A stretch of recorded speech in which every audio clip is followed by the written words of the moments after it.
And welcome back to the Health No Filter podcast. My name is Tristan Lowe. Here we are, late August. We just gone past our bank holiday in the UK.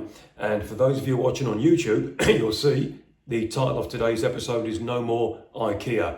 And what do I mean by that? Well, IKEA is the well-known furniture shop, household implements from sofas to tin openers. I think they're based in, I think they're a Swedish brand, something like that, or at least Scandinavian, well-known brand. I like what they do, I like the idea.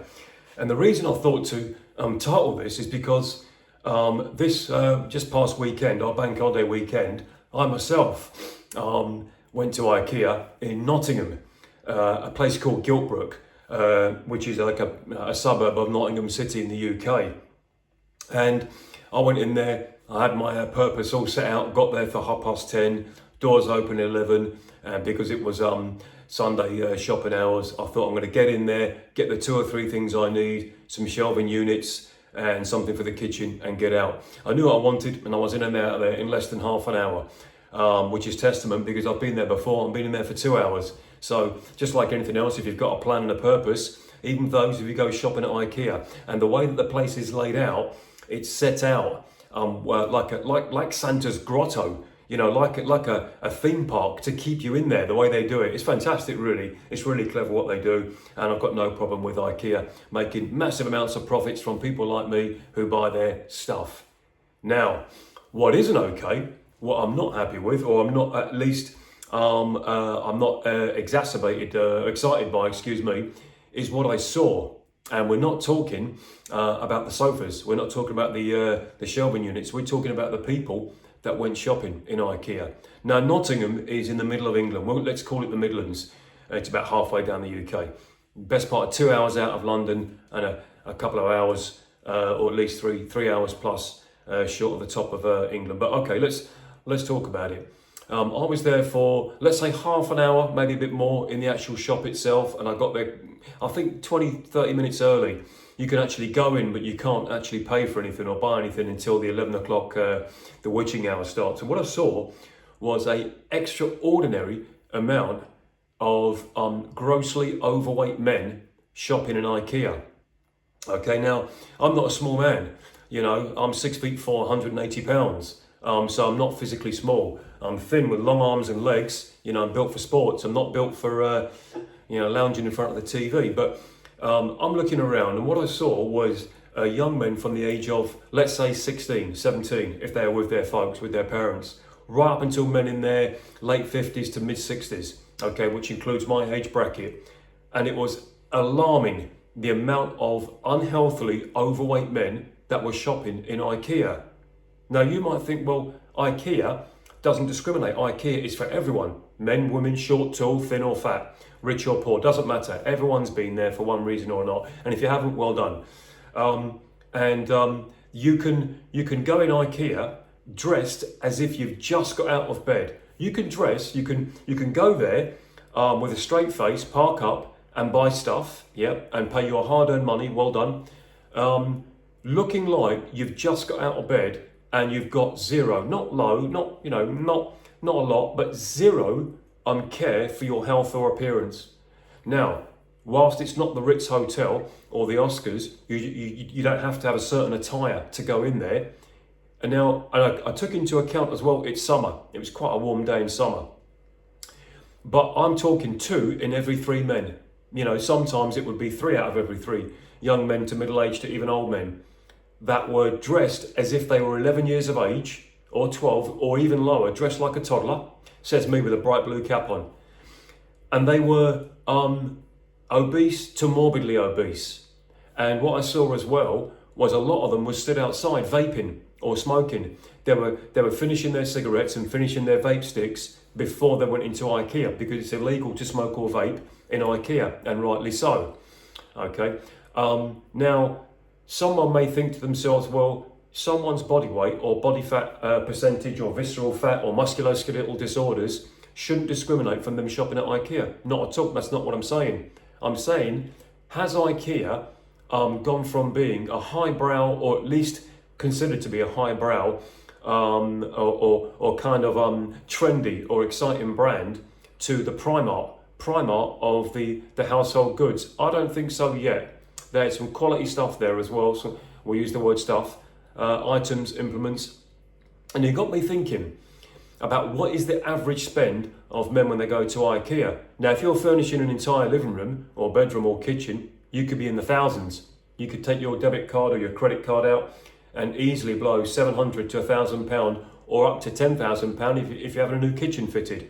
But I don't think that's the average spend. I think the average spend in IKEA is anywhere between £100 and £250. Okay, now, I looked at the people that were walking past me, walking behind me in the queue, or in the actual in one of those many exciting looking grottos, and I thought to myself, well, what is it? Why are all these men that are so visibly overweight and they are walking with an almost comedic, an almost something like out of a comedy show? The way they walk, their stride, their gait is childlike, and it's because they are grossly overweight. But there they are in the queue in front of me with those big trolleys that you've got, and there are umpteen levels of plastic. They're buying lots of plastic stuff. Okay, there may be some wood in there and some steel, but what I saw, these guys were buying lots of plastic. Okay, now that may be really expensive plastic. It may be really necessary for their household, but it's plastic. And my thought process is, why do these visibly unhealthy men spend time, effort and money shopping on a Sunday for plastic stuff to put in their house? Why do they do that? There's a multitude of reasons. Okay, they may know, they may not know, you may know why people do it. I'm going to guess it's because that is infinitely easier than exercising or eating healthy food. The reason they do that, not all of them, but there'll be a percentage, is because that is far more easy, appealing, and satiating, for want of a better word, than looking after their health. So what they'll do is they will collect plastic stuff from IKEA, okay, to make up for or replace good health. Yep. Now, if there was 500 overweight men that walk through those doors in one day, on a busy day, it'll be a lot more than that. It could be in the thousands.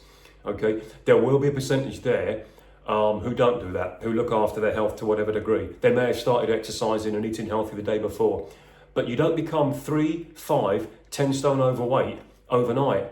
Okay, those men have let themselves physically and mentally go to a point of obesity, and yet there they are, shopping out, not clothes shopping, furniture shopping, plastic stuff shopping, implement shopping from this place called IKEA, which there are zero barriers to entry other than you can't smoke or vape in there. And therefore IKEA, just like other department stores, have essentially, from a monetary point of view, read the room. You're all welcome. And what they do is they want unhealthy men to keep going there. They want grossly overweight, morbid obesity carrying men to keep shopping at IKEA. They don't want you to look after your health and get fit, because that means then you'll do something else other than shop for bits of plastic there. You'll go swimming, running, weightlifting, trekking, hiking, boxing, mixed martial arts, golf, tennis, whatever. You'll be doing that. You won't need tons of plastic for your home, because your replacement, your piece in what you get is from being healthy. Remember, these department stores do not want you to be healthy, men. They want you to stay unhealthy and stay addicted to buying bits of plastic from their department shop, which is great as far for the shareholders of IKEA, but not great for you. Okay, this is not a put down. This is an observation. I'm a 54-year-old personal trainer and sports massage therapist. I've trained and seen a lot of bodies. Okay, and I understand the psychology that goes into making changes. And I would say to you, gentlemen, in the UK, England, the UK, the Far East, the Middle East, America, North America, Australia, stop shopping for stuff from IKEA and start lifting weights, start drinking water, start sleeping healthy, eating healthy. Find something to replace your curiosity, get yourself healthy. And if your girlfriend, your fiance, or your wife is overweight and unhealthy, stop her from shopping at IKEA as well. That will lead to their undoing or your undoing as well. You do not want a house full of plastic and overweight an overweight second half or better half or other half, okay? This one's just for the men, not for the women. Today, I'm going to actually point out you guys, stop doing that. It won't make you healthy. Yeah, take your money and spend it on good food, you know, fish, vegetables, fruit. Get yourself a gym instructor or a personal trainer or a therapist to help you, yeah? And you won't need to go shopping on Sundays, walking around dressed like a 4-year-old, overweight and unhealthy. It's cruel, but sometimes it's cruel to be kind, or it's kind to be cruel. I don't know. My name's Tristan Lowe, the channel's Health No Filter. The next one for the ladies, for you women out there. And I'll think of a shop where I think you should stop going. But for now, it's IKEA. Stop going to IKEA. No more IKEA, gents. Yeah, get on the weights, get back in the gym. All right, Health No Filter. I'm on YouTube, Spotify, Amazon Music, and all other platforms. Feel free to comment on the channel. I'll take all your comments with open arms, and I'll respond as best I can. Until the next one, bye for now.